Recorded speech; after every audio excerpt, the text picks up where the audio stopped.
Good afternoon, Keller ISD. Welcome to our Kickstart Your Learning YouTube Live today. My name is Christy Harold, and I'm a facilitator for educational technology in Keller ISD. I'm Chloe White. I'm a senior at Keller High School, and I work for the Genius team at Keller ISD. Thanks, Chloe, for joining us tonight. In the background, we also have John Hotelling, also a senior at Keller High School and one of our geniuses at Genius Headquarters, and Sarah Smith, and they are our chat moderators for today, so thank you guys. We're so glad that you're here to learn with us about Google Docs today. Our session this afternoon is I didn't know Google Docs could do that. So we hope to give you some great Google Docs learning that can benefit you and your students. All right. So I'm going to share my screen. So, all right. Okay. So first, we're going to take care of some business. If you're joining us live for the first time, we need to make sure that you can see the chat window. This will be really important for verifying your participation here, so you get your EQ credit. So if you see the chat window on your screen on the right-hand side, like the one on our slideshow highlighted in yellow, you're good to go. But if you don't see a chat window to the right of your viewing screen, you need to perform 3 quick and easy steps to make that happen. Your screen may indicate that you must have a YouTube channel to participate in the chat. To do that, we have put the directions on the screen and we'll talk through them as well. So the first step is your chat window must say that you must create a channel to join the chat. And then you click on the 3 lines in the top left-hand corner on YouTube. It's right next to the YouTube logo. Click on My Channel and then Create Channel. And return to kellerisd.net/kickstart, KICSTART. And I'll repeat the instructions and give you a second to do this because it's really important.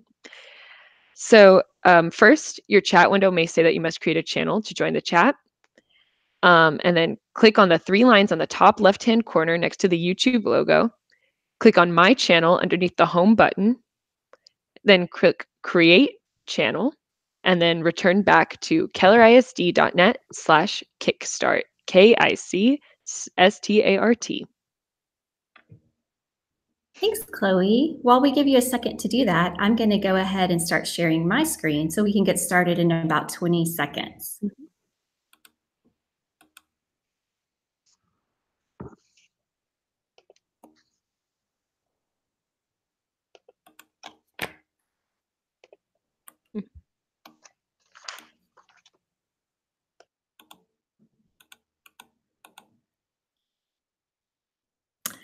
All right, we're so glad that you're here today. If you're participating in our YouTube Live for EQ credit, please note just the following things.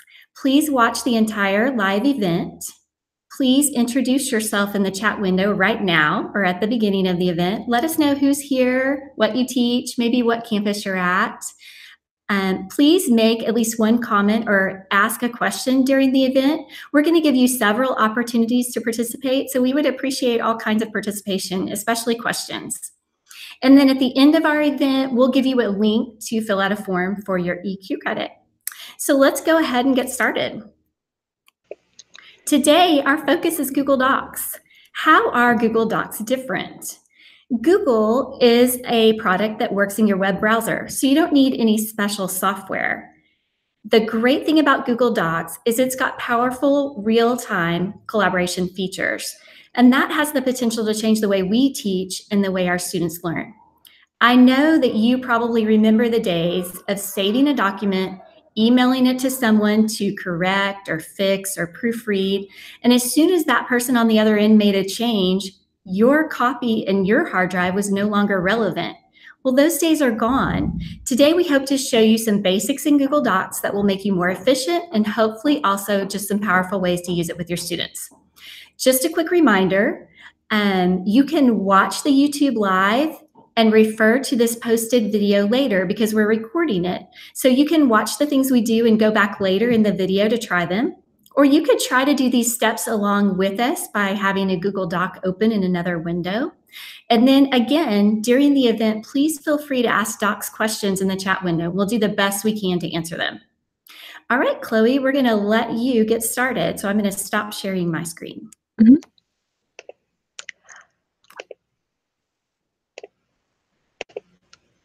All right. So we're going to start by showing how to open a Google Doc. So there's a few ways you can go about this. You can either go to docs.google.com and then you'll be there. You can go from the Google Apps Launcher, which is right here. It's this little grid right here, and then go to Docs. Or probably the best way of going about this, especially if you have if you like having a really organized type of approach to this, you can make like a folder or already have a folder, and like make it exist there. So if you wanted to open a Google Doc here, it will automatically save there. And yeah, you begin your, oh, I changed my format. I'll go about that in a second, actually. So just a tip, but if you immediately start typing your doc, so like lime green doc. Oh, give it a second. It is slow. um, and then you click untitled document, it will automatically change the title. So most of you probably know how to set up your page margins under page setup. So basically you just go to File, Page Setup, which is right next to the print button at the bottom. And then basically you can change the orientation, the margins, the paper size, and the page color, which I'm going to reset back to white as my default. But if you did want it to be lime green, you just click this. And then from then on out, that would be your default. And did you know that you can upload a Microsoft Word file and convert it to Google Docs and vice versa? So, okay, I'll do this. I have this lab conclusion open. So what you do is you go to File, Download As, and then Microsoft Word, and then you can open it. And then the formatting usually holds quite well, but if you had to edit it, you absolutely can. And then to have a Word document into a Google Doc, you just go to your drive and then you would upload the Word document there. And then you can tell that it's a Word document because it has a W rather than the Google Docs logo. And then you can open it and then press open with Google Docs and then it'll convert it. And then the formatting should again usually hold. Yeah, and here it is. Great, Chloe. Thanks for those tips. All right, I'm going to talk a little bit about formatting. Start sharing my screen with you.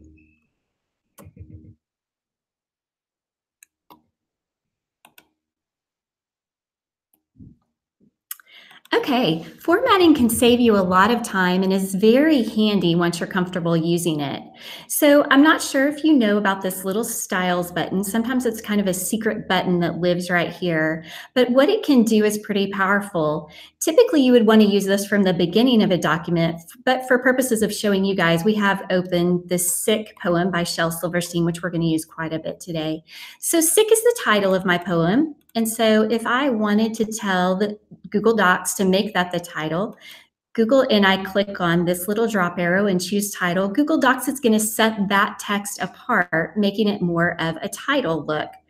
Well, let's say Poppins isn't my favorite font. Maybe I like Acme and I want my title to be blue. And maybe I want the size to be a little bigger. And if I want all of the titles in my Google Doc to look like that from now on, I can go back to the title portion of the Styles button and I can update title to match. And from now on, for every title in this document, the title will look like this with the Acme font, blue color, and 35 size. So that's just a way to save yourself some formatting for later on. So we're going to go, and sometimes I might want a subtitle in my document. So I'm going to click Shel Silverstein's name and make that subtitle text. And I'm going to take, I know normally this poem isn't separated out into parts. We did that today just to show you guys some things. I'm going to click different parts that we put in this poem and make them heading ones of my doc. So the reason I'm doing that is that in Google Docs, if I use these styles, one of the neat things I can do later is go back to my insert menu and ask Google Docs to make me a table of contents. When I do that, my table of contents, either with page numbers or without page numbers, I'm going to make sure that this table of contents is going to land exactly where I want it. Google Docs will make me a table of contents based on those heading 1 categories. And so I could click on all of these categories are linkable. So if I want to go jump straight to that part 3 of the poem, I'm going to click that link and it's going to take me down in that Google Doc to the part 3 of the poem. So that's a great way to insert a table of contents. If you didn't know that was there in Google Docs, that styles button is kind of a neat button to use. I'm going to flip over to another document and talk about bookmarking. I've got a document here that's an example of possibly some monthly digital citizenship themes. And so my document contains several months of the year for the school year. And if this were a much longer document, I might want to put my months up at the top and bookmark to them so that a person who is looking for May wouldn't have to scroll through a long document, but they could just jump there with a link. So to do that, I'm going to go to where I want my bookmark to live, and I'm going to go to Insert, Bookmark, right above Table of Contents. Now that I have a bookmark there, I'm going to go back to what I want to link to. I'm going to highlight the word August, and I'm going to use my link button. And instead of linking to a website, I'm going to link to what's called a bookmark. And if I down-click that arrow, I'll see the bookmark that I've already put in this document, and I'm going to link to it. So now, I know this really isn't going to jump very far in my document, but if I had a reader who wanted to jump further down in the document, they could click that August and the word August and get to the bookmark, which would push them down to where they were wanting to go. So that's bookmarks, great for documents with lots of information, possibly maybe a parent newsletter. We're going to switch gears and talk about this button right here that's called Paint Format. I didn't know about this button until maybe a couple of years ago, but this is probably one of the most underused buttons in word processing documents.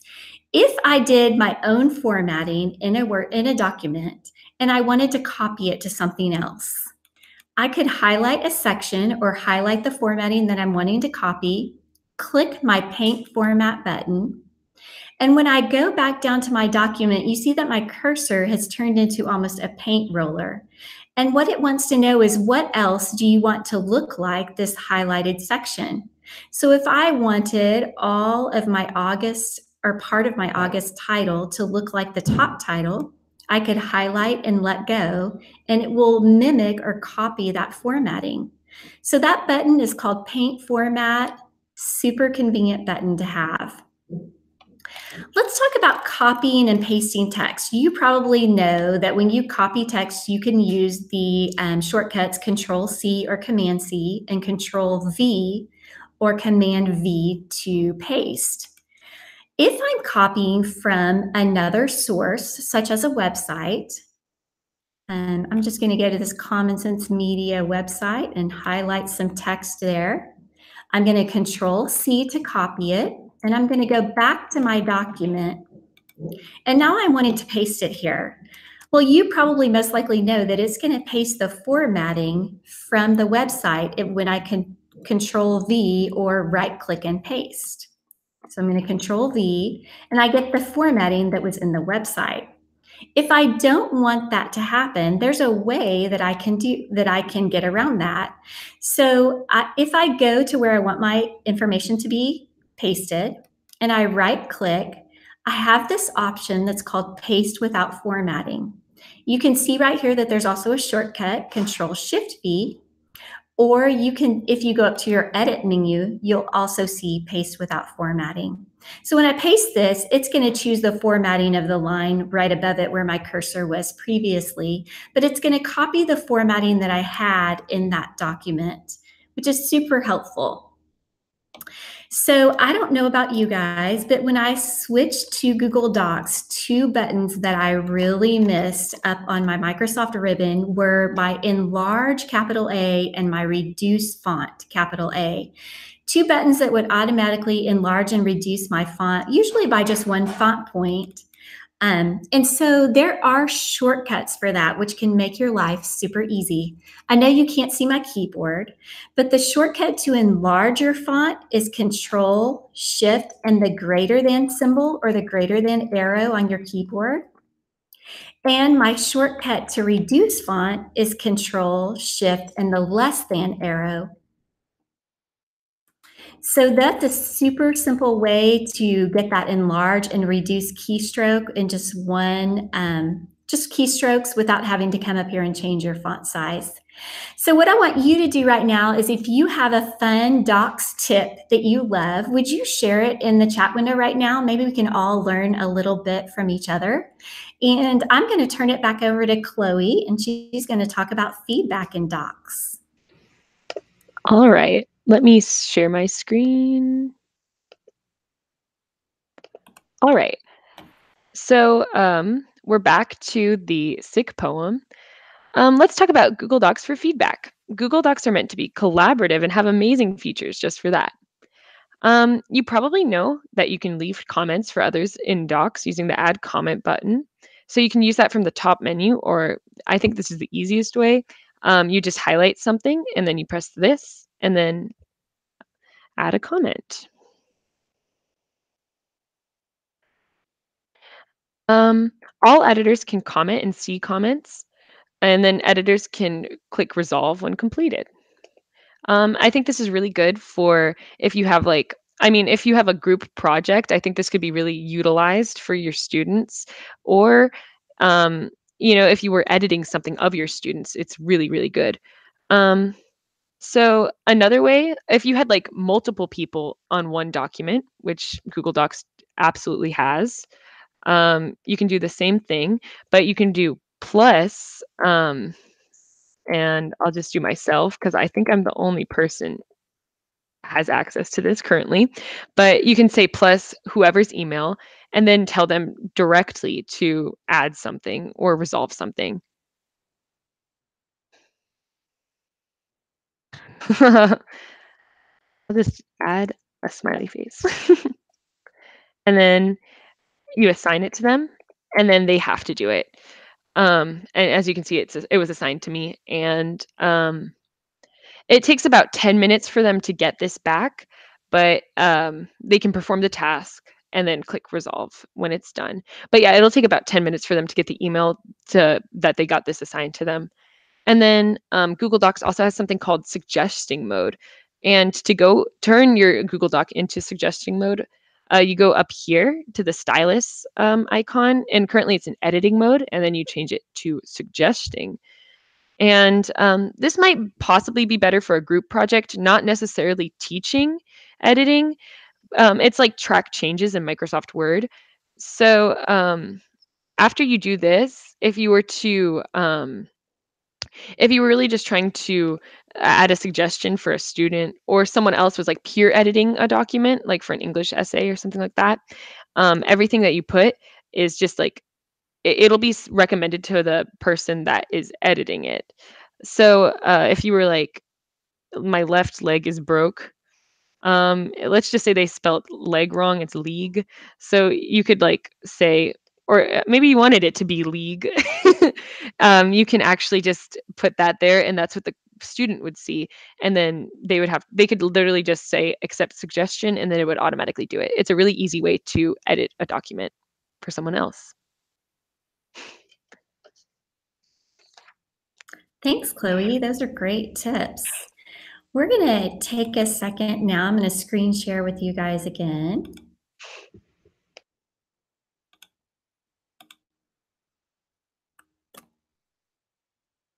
And And we're going to look at some other things that we can do in a Google Doc possibly for your students. So I'm not sure if you're familiar with tables, but if you're not, tables are an incredible resource in Google Docs. To insert a table, I go to Insert and Table, and I choose the size right away. Really won't matter what size you choose because you could edit the table later. You could remove columns or add columns, remove or add rows. But once a table pops into your document, it's almost like a mini spreadsheet that you can work with. Why would you want to work with a mini spreadsheet in your document? Well, for one thing, these cells hold text and images for you in a certain place.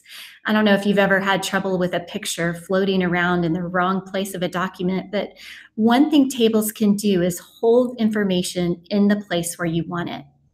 One thing I do highly recommend is before you insert a table into a document, that you at least have one cursor line or one line of text above it, because it's kind of difficult to move tables around. It's not always the most fun thing to figure out. So always having one line above it makes it easier for you to control what actually is going to go on top of the table.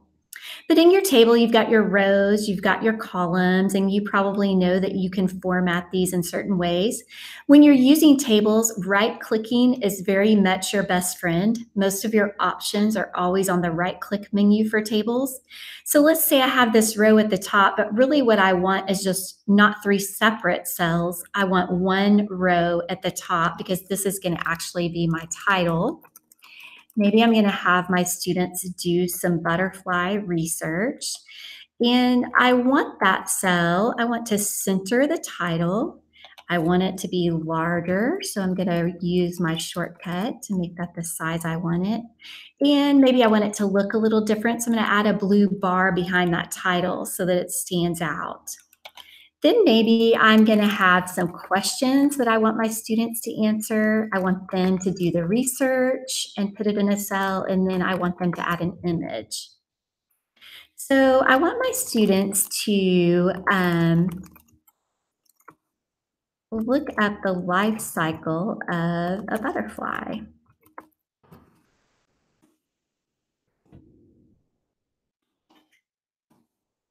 All right. So one tool that I really want to introduce you to right here is called the Explore tool. But actually, before I do that, I want to talk about something else. If you've taken the time as a teacher to set up a Google Doc like this and you want to be able to share it with your students, I'm confident that you are familiar with the share capabilities of a Google Doc. If you click that share button up at the top, you can get a link that's shareable. You can have your students view it, edit it, comment on it, however you want to share it. You're able to share it with your students through a link. Once you share it, though, kind of the hard part with younger students is that they might jump in and start working on that document. And maybe this is a project where you don't want everyone working on the same document. Maybe you want them to have a copy. And so as a teacher, you may have set up standards where you've taught them to make a copy, and that is awesome. If you're not sure where that is, the File, Make a Copy button is right here, and your students could use that to make their own copy of a doc to work in. But there is something called forcing a copy in Google Docs. And I went ahead and put a slide in the slideshow that you'll have access to later that has some more directions on this, some more step-by-step.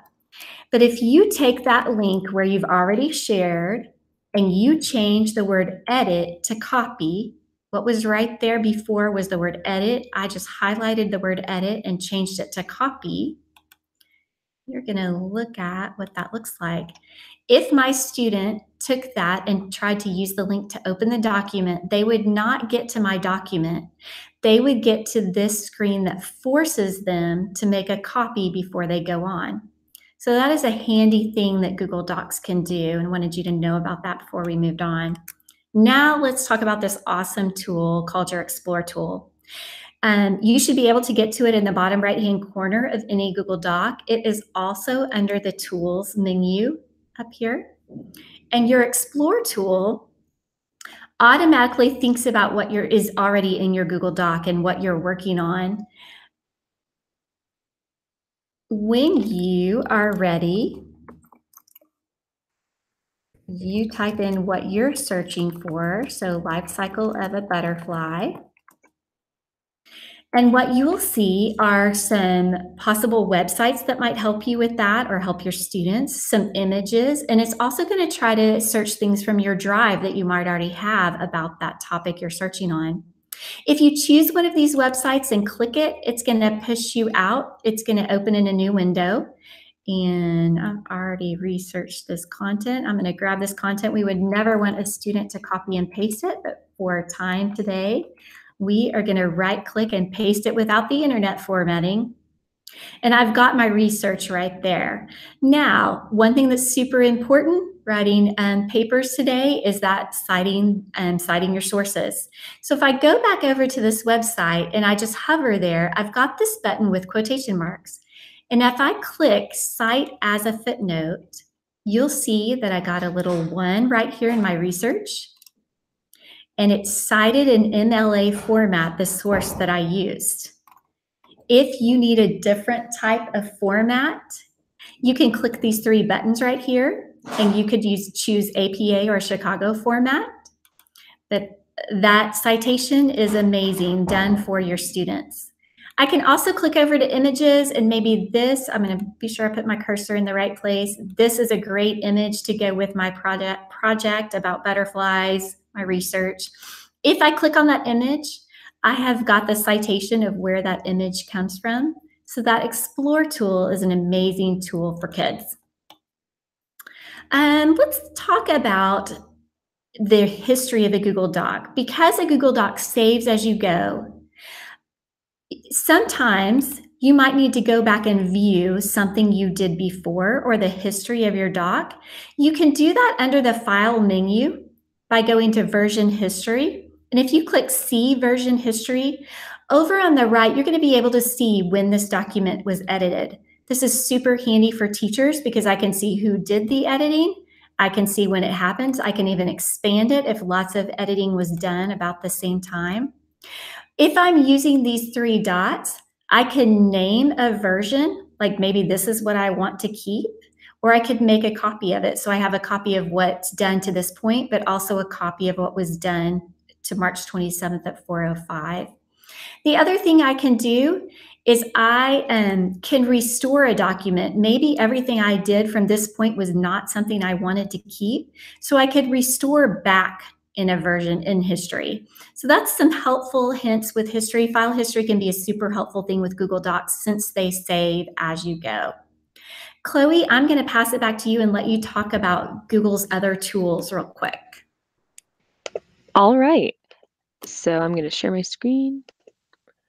Okay, so we're back to the sick poem. Let's talk about Google Docs tools feature. So the tools button is right here next to format. And there's a bunch of different things that you can use. So spelling, Google Docs will automatically check your spelling, but make sure that they're on, I guess, and it'll underline all the errors. So if you were worried about like the function on Google or Microsoft Office being gone, it is still there in Google Docs. Word count, you can either go to Tools, Word Count, and then it'll say it right here. So this poem is 235 words. Or you can do what it says as well, Control-Shift-C. Dictionary, it'll define any word that it's using. Right now it's defining chin because that's what my cursor is right next to. But you can highlight any word and it'll look it up automatically. Voice typing is a really neat feature that is under the Tools button. So this is really good, I think, for students that may be a little younger that are maybe not ready to like type a full essay or might be a little overwhelmed with a lot of typing at once. So what they can do is use this, and if I wanted to make a review of Sick by Shel Silverstein, and it'll automatically do it. And it's really, really cool. Translating a doc. So you go back to Tools and then Translate Document, and it'll actually automatically make a copy of this And you can choose any language. We can go Hindi. And it made a copy, so it's not going to impact the original document at all. And yeah, here it is. But keep in mind that, of course, this is not going to be perfect because it's a direct translation. I could only imagine what the direct translation of this poem with a lot of misspelled words in the first places, but it still will do it somewhat accurately, which is great. Thanks, Chloe. Google Docs has some really cool tools. All right, Keller ISD, I know that we are out of time, so we're going to finish up here. John and Sarah are going to be posting the links in the chat. And I'm going to get to our last slide in the slideshow so that you also have the links. We skipped some content today. We just had so much content for Google Docs, and there's the instructions for Force a Copy if you'd like them. We skipped talking about HyperDocs and choice boards and extensions and add-ons. So that content is there in the slideshow, which you have access to now. Feel free to look at it, or maybe we'll tackle this subject another time and go a little deeper. So the link to the Google Docs slides today is the bit.ly at the top with the /2HKIGTI. And the link to fill out the EQ form is on the screen as well. It's the bit.ly /2RWSURY, and bit.ly links are case sensitive if you weren't aware of that. John will also be putting those in the chat, which you'll have access to this complete presentation. So you could always scroll through all the way to the end to this slide or scroll through the chat window as well once we go off air. It was great to have you this afternoon. Thank you so much for your participation. We appreciate you. Thank you, John and Sarah, for moderating the chat for me. Thank you so much, Chloe, for co-hosting with me. It's never an easy thing to do, and she did a great job. Our next YouTube Live is going to be coming up in April, so look for advertisements, tweets, emails, and look for it in the DWW. We'll give you plenty of notification of it. Thanks for joining us. Have a great night. We'll see you next time, Keller ISD.